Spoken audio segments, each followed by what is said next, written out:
Cut off அப்படிங்கிற ஒரு விஷயத்துக்குள்ளே பெருசாக இப்போ போகிறதுல எந்த அளவுக்கும் யூஸ் இல்லை. 200 கேள்விகளுக்கு 180 கேள்விகளுக்கு மேலே போட்டால்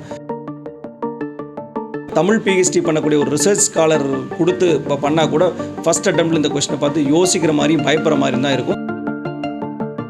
நடந்து முடிந்த குரூப் 4 தேர்வு வினாத்தாள் பகுப்பாய்வு மற்றும் கட் ஆஃப் குறித்து தென்காசி மாவட்டம் சாந்தி ஏஎஸ் அகாடமியின் ஒருங்கிணைப்பாளர் ரமேஷிடம் கேட்டு தெரிந்து கொள்வோம். ஸோ நடந்து முடிஞ்ச டிஎன்பிஎஸ்சி குரூப் 4 விஏ எக்ஸாமுக்காக கிட்டத்தட்ட ஒரு 14 லட்சம் பேர் அப்ளை பண்ணியிருந்தாங்க. அதில் ஒரு அப்ளை பண்ணி எக்ஸாம் எழுதுனவங்க பார்த்திங்கன்னா ஒரு 11.5 லட்சம் பேர் எக்ஸாம் எழுதியிருக்காங்க. 3500 வேக்கன்சி சம்திங்காக.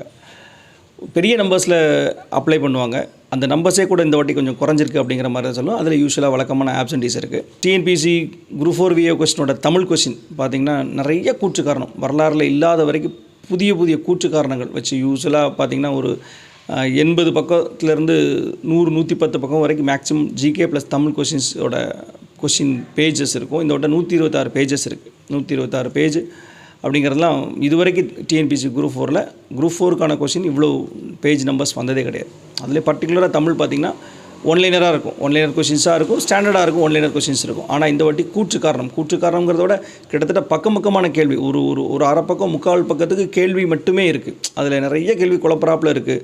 அதில் பார்த்திங்கன்னா ஒரு கொஷின் பார்த்திங்கன்னா அந்த தென்னிந்தியாவின் ஸ்பா அப்படிங்கிறது ஒன்லைனர் கொஷின். அது சிம்பிளாக ஆன்சர் பண்ணுறது அளவுக்கு எல்லாருக்கும் தெரியும். ஸோ அந்த ஒரு கொஷினுக்கு மேலே கிட்டத்தட்ட ஒரு 7-8 வரிகளை கொடுத்து அதை அவங்கள குழப்பற மாதிரி ஒரு மனநிலையில் கொண்டு வந்து வேறு ஏதாவது இருக்குமோ அப்படிங்கிற அளவுக்கு யோசிக்கிற மாதிரி தமிழில் கொண்டு வந்தது இதுதான் முதல் முறை. ஸ்டூடெண்ட்ஸோட மென்டாலிட்டி பார்த்திங்கன்னா ஒரு தமிழ் கொஷினை அப்ரோச் பண்ணாங்க அப்படின்னா ஒரு 1.5 மணி நேரம் தமிழுக்கு 1.5 மணி நேரம் ஜிகே அப்படின்னா யூஸ்வலாக ஸ்டூடெண்ட்ஸ் என்ன பண்ணுவாங்கன்னா கிட்டத்தட்ட ஒரு 40 நிமிஷம் இல்லை 1 மணி நேரத்தில் இந்த தமிழ் 100 கொஷினை கம்ப்ளீட்டாக முடிச்சுட்டு அந்த ½ ஹவரை சேவ் பண்ணி ஜிகே பார்ட்டு கொண்டு போங்க. அந்த ஜிகே பார்ட்டில் அவங்களுக்கு மேக்ஸுக்கோ ஒரு கூற்று காரணம் ரிலேட்டடான கொஷினுக்கோ ஜிகேக்கு அது யூஸ் ஆகும். அந்த டைம் இன்றைக்கி தமிழுக்கே 1.5 மணி நேரம் பத்தாது அப்படிங்கிற அளவுக்கு அதை வரலாறில் ஸ்டாண்டர்டாக தமிழுக்கே டைம் பத்தாதுங்கிற அளவுக்கு கொண்டு வந்துட்டாங்க.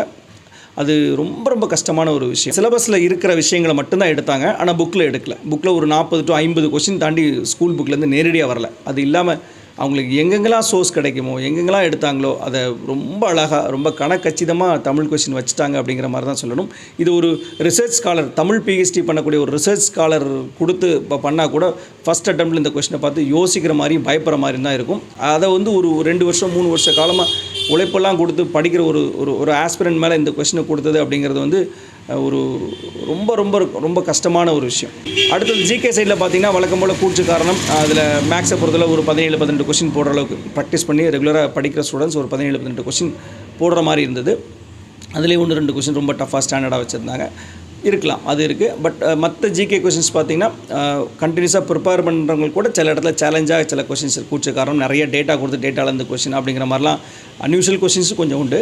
அது இல்லாமல் கூடுதலாக கரண்ட் அஃபேர்ஸ் பார்த்திங்கன்னா யூஸ்வலாக முன்னாடி கரண்ட் அஃபேர்ஸ் நடப்பு நிகழ்வுகள் கொடுத்த கேள்விகள் வந்து ஒன்லைனர் கேள்விகளாக இருக்கும். ஒரே லைனில் கொஷின் ஆன்சர் இருக்கும். அது அப்படி இல்லாமல் அந்த நடப்பு கேள்விகள் கூட கூற்றுகள் வச்சு கொடுக்கறதுங்கிறது ரொம்ப கஷ்டமான ஒரு விஷயம். கட் ஆஃப் அப்படிங்கிற ஒரு விஷயத்துக்குள்ளே பெருசாக இப்போ போகிறதுல எந்த அளவுக்கும் யூஸ் இல்லைங்கிறத விட அதை யாருமே அதை பசங்க சைட்லேருந்து அதை ஜீரணிக்கவே முடியாது. அந்த மாதிரி ஒரு கட் ஆஃப் தான் இருக்கும். பட் யூஸ்வலாக லாஸ்ட் டைம் மாதிரி இல்லை, அதை மட்டும் நம்ம தெளிவாக சொல்லலாம். லாஸ்ட் டைம் கட் ஆஃப் மாதிரி ஷுவராக இல்லை. அதோட நிறையவே மார்க் கம்மியாகும். அதை நான் நம்பர்ஸில் சொன்னால் கூட நிறைய கான்ட்ரவர்சிஸ் வரும். யூஸ்வலாக ஒரு 150+ அப்படிங்கிறது என்னை பொறுத்தளவு என்னோட ப்ரெடிக்ஷன் படி 150+ அப்படிங்கிறது 200 கேள்விகளுக்கு 180 கேள்விகளுக்கு மேலே போட்டால் அது ஒரு ரொம்ப ஸ்டாண்டர்டான ஒரு அப்ரோச்சாக இருக்கும். குறைந்தபட்சம் ஒரு 3 ஆண்டுகளுக்கு மேலே ப்ரிப்பேர் பண்ணிட்டு இருக்கிற ஸ்டூடெண்ட்ஸ் கூட என்னோடய ஸ்டூடெண்ட்ஸில் 150 to 55 ரேஞ்ச், இந்த ரேஞ்சில் தான் இருக்கிறாங்க. அந்த ரேஞ்ச் ஒரு சேஃபான சோனாக இருந்தால் கூட அந்த கட் ஆஃப் அப்படிங்கிறது பின்னாடி இருக்கிற மாணவர்களுக்கு அது ஒரு பெரிய பிரச்சனையாக இருக்கும். நான் குவாலிஃபை மாணவர்களை பற்றி நான் பேசலை. பட் அந்த எட்ஜில் இருக்கிறவங்க, பார்டரில் இருக்கிறவங்களுக்குலாம் அந்த 150 கிராஸ் பண்ணோம், 160 கிராஸ் பண்ணோம் அப்படின்னா அது நம்பிக்கையாக அடுத்தடுத்த எக்ஸாம் படிக்கிறதுக்கு யூஸ்ஃபுல்லாக இருக்கும். இங்கே 110, 120, 130 நிற்கிற பசங்களால் அதை புஷ் பண்ணி மேலே கொண்டு வரதுக்கு கொஞ்சம் சிரமமாக இருக்கும் மைண்ட் லெவல். அதுதான் பெரிய விஷயம். என்ட்ரி லெவல் ஜாப்புக்கு கொஸ்டினை கொஞ்சம் நார்மலைஸ் அப்படின்னா இந்த ரொம்ப டஃப்பாக டிஃபிகல்ட்டாக இல்லாமல் ஒரு medium to easy to medium ரேஞ்சில் இருந்தால் பசங்க இன்னும் நிறைய பேர் நம்பிக்கையாக நிறைய பேர் எழுதுவாங்க, நிறைய பேர் பாஸ் பண்ணுறதுக்கு வழி இருக்கும். பெரிய கான்ஃபிடென்ட்டோடு இந்த எக்ஸாமை அப்ரோச் பண்ணணும், தொடர்ந்து படிக்கணும் அப்படிங்கிறது தான் ஃபைனல் நோட். என்னோடய பேர் ஆனந்தராஜ். இந்த மாதிரி ஒரு 2 இயர்ஸாக எக்ஸாம்ஸ் ப்ரிப்பேர் பண்ணிகிட்ருக்கிறேன். இப்போ ரீசெண்டாக டிஎன்பிஎஸ்சி குரூப் 4 அட்டன் பண்ணியிருந்தோம். கொஸ்டின் பேப்பர் ஓரளவுக்கு ஈஸியாக வரும் அப்படின்னு எதிர்பார்த்து போயிருந்தோம். ஜிகே ஓரளவுக்கு டஃப்பாக கேட்குறதுக்கு வாய்ப்பு இருக்குது அப்படின்னு வச்சுருந்தோம். பட் ஆனால் அந்த இடம் அப்படியே ஆப்போசிட்டாக தமிழ் டஃப்பாக கேட்டுட்டாங்க. புக்கில் இருந்து கிட்டத்தட்ட ஒரு 40 to 50 கொஷின்ஸ் அந்த அளவுக்கு தான் ஸ்கோர் பண்ண முடிஞ்ச மாதிரி இருந்துச்சு. அது மேக்ஸிமம் கலைச்சொல் அறிவும் நிறைய இது வெளியிலேருந்து கேட்டிருந்தாங்க. ஓரளவுக்கு ஓவரால் பார்க்கையில் தமிழ் கொஞ்சம் டஃப். டைமிங் பார்க்கையில் 3/4 மணி நேரத்தில் தமிழ் போடுற கொஷின்ஸ் கிட்டத்தட்ட 1.5 hours ஆச்சு.